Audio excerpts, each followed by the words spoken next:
So when we think about electronics, I'm sure we all think about the incredible impact they have in our lives. The way we work is completely changed. The way we order food is completely changed. But also our love life nowadays looks very different than it was a few years ago. Nevertheless, there is also another kind of impact we are often not considering, and that is the one in local communities and the environment when electronics becomes waste. In this moment, electronic waste is the fastest growing stream of waste globally, which doesn't mean it's the biggest, but it's the one growing the fastest.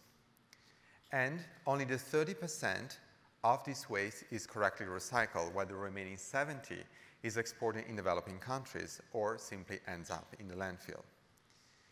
Only at the end of the 80s with the Basel Convention was the first time that politically this problem was addressed with the Basel Convention, when the majority of the countries of the world penned the paper to ban the irresponsible exportations of electronic waste.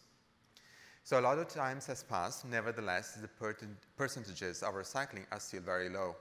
The obvious question here is, why? Well, I can give you a lot of different answers, but one is very simple. These products are very difficult to be recycled, and the cost of manual labor is, of course, impacted by it.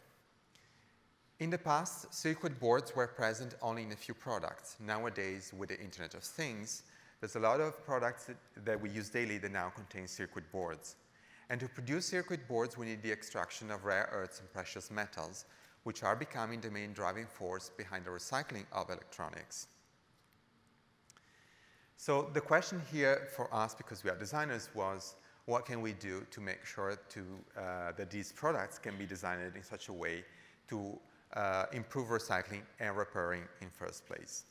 To do so, we started a process of investigation and research that included a variety of different practitioners, such as recyclers in Europe, but also NGOs establishing responsible recycling workshops in India and in Kenya, activists such as Jim Packard from the Basel Action Network, who developed a GPS system that plugged in discarded electronics. He could track where these electronics were actually recycled, and he could prove how in the US still electronics are exported to China. Producers, of course, was important for us to know also their opinions about recycling and what they do, and we visited the recycling facilities of Fujik Xerox in Thailand. And last but not least, legislation, because of course design can do a lot. Nevertheless, also on a political level, design could play a role, and we spoke with Interpol, the international police, because they are also dealing with environmental crime, with the United Nations University, and with the European Recycling Association. You know, design can be used to address these problematics, but it can also be used to mediate a conversation. One of the problems we had in speaking with the recyclers was really to gain the information we need from them to actually design. So what we did is creating a series of videos where we dismantle electronics products, and we place, almost as in a taxonomy, different elements so that we could speak with them of the problematics in recycling very specific materials or components. The result of all this conversation were summarized in an animation that you can also find on an online platform. It's called aurastreams.com, where we visualize all our research and our outcomes. If you can please play the first video. And we'll just speak over it, and I will give you some example of the design proposal we are actually putting forward. Please, you have to keep in mind here, our attempt was really to be very pragmatic, not to rethink completely the system of recycling, rather to operate within it. So one thing we are advocating, for instance, is a universal screw-in system. In this moment, it is very difficult to access electronics if citizens want to repair them, and even for recyclers, for instance, developing countries where less tools are available. So a universal screw-in system would help in this direction. But also, I think color can play an important role. In this moment, black rubber cable are very difficult to be recycled because black rubber is not well recognized by visual detectors. Changing the color would have an impact, a positive impact, for the recuperations of copper contained in an electric cable. But also we could use color as a color coding to advise laborers that are working in the separations of hazardous components from the non-hazardous. In this moment, when we open electronics, there's not any visual language or label that testifies what is dangerous and what is not. And then, of course, this is a problem also, and specifically in developing countries where untrained laborers are operating. A universal color coding would help in this direction. We are also advocating for the introduction of a labeling system that could make citizens more informed. We all know electronic producers use the tool of planned obsolescence as a way of boosting their sales. Well, then if a producer knows how long a product will last, what we are saying is that by legislation, we should force producers to place a label that declares how long a product will last, so that I, as a citizen, can decide if spending a few pennies for something will last 2 weeks, or maybe spending much more for something that can last even 10 years. I would just make one last example. A lot of recyclers struggle in understanding what actually they are recycling, because plastics are engineered daily. We are advocating for the introduction of a digital passport, which could be, for instance, in a QR code within electronics, so to facilitate the process of understanding the chemical compositions, for instance, of plastics. In this moment, in developing countries, plastics are burned to understand from the way they burn or from the colors of the flames, the chemical compositions of the polymers. So these are just a few of the strategies we are proposing, and I invite you to look in the animations online if you are interested in knowing more.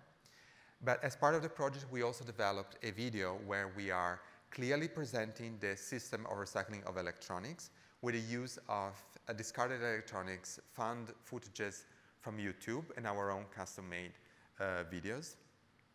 And another one where we systematically present through a series of case studies the rise of planned obsolescence. Last but not least, we also had the urgency to look at all these problematics from a much more holistic perspective.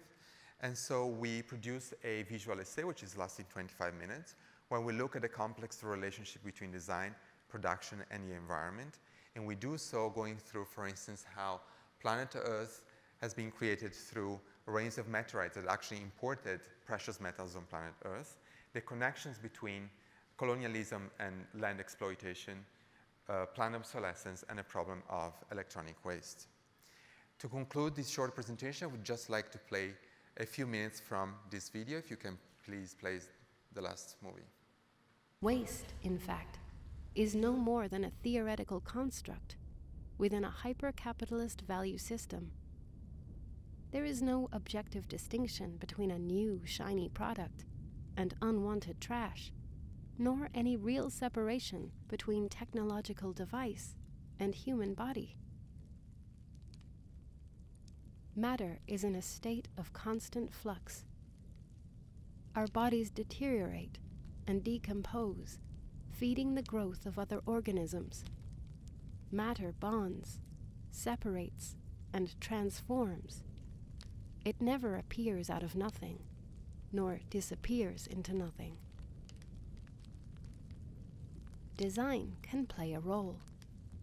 It is not just about shaping materials, but investigating and guiding what happens before that moment and from that point onwards. It can be a tool to limit and heal the damage caused by its needs, rather than a mechanism to invent new desires and immediately frustrate them. As Tim Ingold says, materials do not exist. Rather, as substances in becoming, they carry on, or perdure, forever overtaking the formal destinations that, at one time or other, have been assigned to them, and undergoing continual modulation as they do so. Left to themselves, however, materials can run amok, pots are smashed, bodies disintegrate. It takes effort and vigilance to keep things intact, whether they be pots or people.